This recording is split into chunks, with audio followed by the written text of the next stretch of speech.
इस शक्ति की क्या-क्या संभावना है? क्या ये उतने 7 चिरंजीवी हैं, उनके बारे में पता किया जा सकता है? बिल्कुल।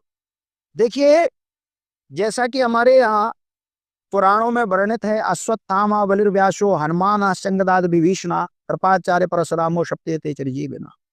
ये 7 चिरंजीवी हैं। अब सवाल ये है, जैसे साइंटिस्ट होता है, वो रिसर्च करता है, तो वो उस विषय वस्तु को जान जाता है और जना देता है।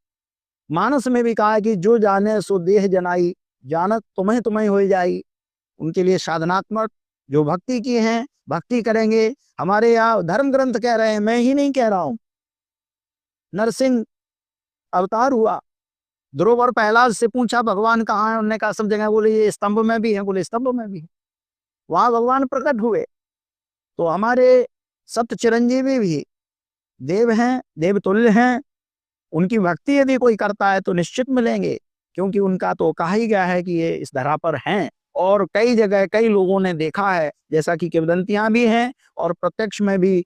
उसका एक उदाहरण हमारे यहाँ कहते हैं, चित्रकूट के इधर आप गए होंगे, शक्तिपीठ है, कौन सी है वो, आला उदल, जहाँ शारदा माँ मैयर, वहां कहते हैं कि नित्य वहां पुष्प चढ़े हुए मिलते हैं।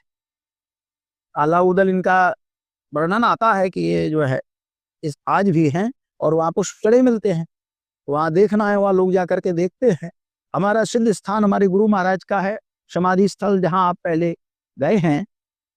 वहां भी कुछ ऐसी चीजें आज देखने में आती हैं, शक्तियां हैं। उनकी कृपा कब किसके साथ हो जाए ये अवर्णीय है। जैसे गूंगे को कोई मिठाई दे दी जाए, वो कह नहीं पाता है।